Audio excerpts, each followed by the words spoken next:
வணக்கம். இன்று கரைச்சி பிரதேச சபை தேர்தலுக்காக கட்டுப்பணம் செலுத்திவிட்டு வருகிறேன். நான் கரைச்சி பிரதேச சபைக்கு மட்டும்தான் 1,90,000 ரூபாய் செலுத்தப்பட்டிருக்கிறேன். மிகுதி வட்டாரங்களை பொறுத்தவரையில் எனக்கு பல வட்டாரத்தில் வேறு ஆக்கள் இருக்கிறார்கள். நான் உண்மையாகவே ஆயுள்கால இலங்கை தமிழரசு கட்சியின் ஒரு உறுப்பினர். எனக்கு எனது கட்சி செல்வம் ஐயாவால் உருவாக்கப்பட்ட கட்சி மீண்டும் படுக்கையில் கிடந்த கட்சியை தேசிய தலைவர் பிரபாகரனால் உருவாக்கப்பட்ட கட்சி. இன்று தேச துரோகிகள் அந்த கட்சிக்குள் வந்து புகுந்து என்னை நீக்கியிருக்கிறார்கள். அதை நினைக்கும் போது மனதுக்கு வேதனை. என்ற ஆண்டாண்டு காலமாக நான் இலங்கை தமிழரசு கட்சி தான் என்ற குறிக்கோளும் அது என்றோ ஒரு நாள் உருவாகும். இலங்கை தமிழரசு கட்சியை நான் விமர்சிப்போம் அல்ல.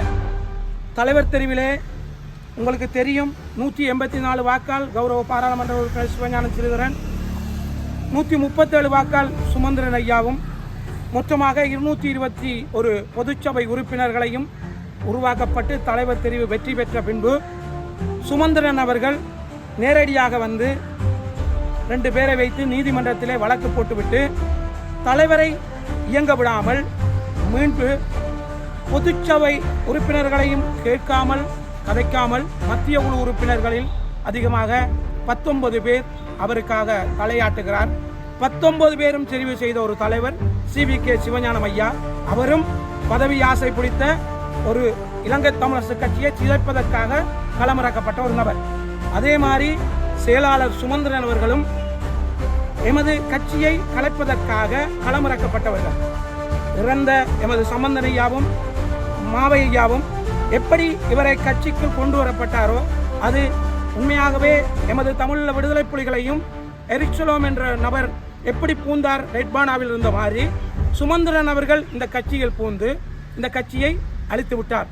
உண்மையாகவே நான் கிழக்கு மாகாணத்திலே அனைத்து தமிழருக்கும் நான் நன்றி சொல்ல வேண்டிய கடமை இருக்கிறது. அங்கே தேசியம் இருக்கிறது. அங்கும் 1-2 பேர் இருக்கிறார்கள். தமிழ் தேசியம் வெல்ல வேண்டும், தமிழ் தேசிய கூட்டமைப்பு கிழக்கிலே வெல்ல வேண்டும். ஆனால் வடக்கிலே விட்டு விட்டார்கள். அதை பொறுத்தவரையிலே நான் மனவேதனைப்படுகிறேன். இன்று எனக்கு இலங்கை தமிழரசு கட்சியிலிருந்து விழுந்து நான் ஒரு சுயேட்சை சின்னத்திலே கேட்பதற்கு ஒரு வீதம் கூடிய ஆசை இல்லை. ஆனால் மக்கள் மத்தியிலே மக்கள் சொல்கிறார், நீங்கள் தனித்து வாருங்கள், உங்களுக்கு நாங்கள் வாக்கு போடுவதற்கு தயார் என்றுதான் நான் இன்று இந்த கட்டுப்பணம் செலுத்தப்பட்டிருக்கிறது.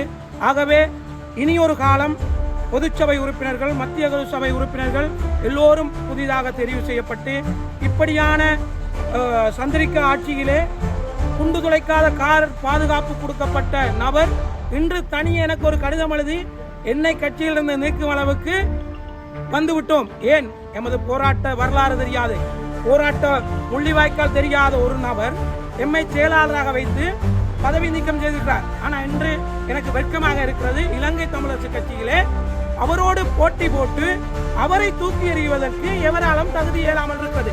எல்லாம் பதவி ஆசைப்படுத்தி நடைபெறுகிறது. காலம் பதில் சொல்லும். ஆகவே நான் அதிகமாக பேசவில்லை. நான் மீண்டும் இந்த கரைச்சி பிரதேச சபையிலே நான் வெற்றி பெறுவேன் என்ற நம்பிக்கை இருக்கிறது.